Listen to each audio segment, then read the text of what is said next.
प्रसादालय विभागाची सहविचार सभा संपन्न. प्रसादाच्या गुणवत्ता वाढीसह विविध महत्त्वाच्या निर्णयावर चर्चा.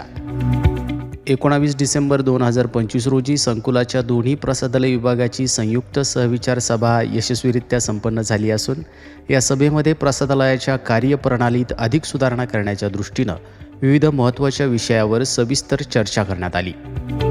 या सभेसाठी भोजनालयाचे प्रमुख आदरणीय बाळासाहेबजी गोरडे साहेब, आदरणीय प्रकाशजी भट साहेब, शालेय विभागाचे व्यवस्थापक सुधाकरजी मलिक सर, तसेच वसतिगृह विभागाचे व्यवस्थापक साईनाथजी वरपे सर आणि प्राथमिक विभागाचे मुख्याध्यापक संदीपजी गायकवाड सर यांची प्रमुख उपस्थिती होती. सभेमध्ये सर्वप्रथम प्रसादाची गुणवत्ता, दर्जा अधिकाधिक सुधारण्यावर भर देण्यात आला. विद्यार्थ्यांना पोषणमूल्ययुक्त, चविष्ट व स्वच्छ प्रसाद मिळावा यासाठी आवश्यक त्या उपाययोजना राबवण्यात सकारात्मक चर्चा झाली.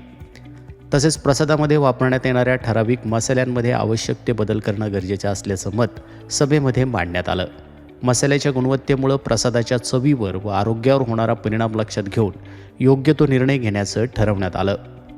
विद्यार्थ्यांना प्रसादालयाच्या कार्यपद्धतीची संपूर्ण माहिती मिळावी यासाठी प्रसाद कसा तयार होतो, पोळ्या कशा बनवल्या जातात, भाजीपाला कुठून व कोणत्या पद्धतीने येतो, तसेच स्वच्छता व देखभाल कशी केली जाते त्याचं प्रत्यक्ष दर्शन घडवणं आवश्यक असल्याचं सभेमध्ये नमूद करण्यात आलं. त्यामुळे विद्यार्थ्यांमध्ये पारदर्शकता, विश्वास व स्वच्छतेबाबत जागरूकता वाढण्यास मदत होईल असं मत व्यक्त करण्यात आलं. शालेय विभागाकडून पालक भेटीच्या दिवशी प्रसादालय विभागातील एक प्रतिनिधी संबंधित मीटिंगसाठी उपस्थित राहावा अशी सूचना देण्यात आली.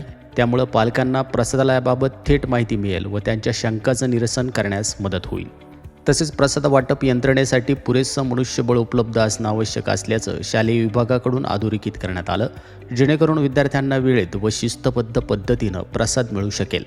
याशिवाय पोळी मशीनच्या मेंटेनन्ससाठी वर्षातून किमान 2 वेळा संबंधित कंपनीचा तज्ज्ञ व्यक्ती बोलवण्यात यावा असा महत्त्वपूर्ण निर्णय सभेमध्ये घेण्यात आला. यामुळे मशीन सुरळीत चालू राहून कामात अडथळे येणार नाहीत असा विश्वास व्यक्त करण्यात आला. वरील सर्व विषयावर सखोल चर्चा करून येणाऱ्या कालावधीत या सर्व निर्णयांची टप्प्याटप्प्याने अंमलबजावणी करण्यात येईल असं सभेमध्ये स्पष्ट करण्यात आलं असून ही सहविचार सभा प्रसादालय विभागाच्या कार्यक्षमतेसाठी व विद्यार्थ्यांच्या हितासाठी अत्यंत उपयुक्त ठरेल असा विश्वास उपस्थित मान्यवरांनी व्यक्त केला.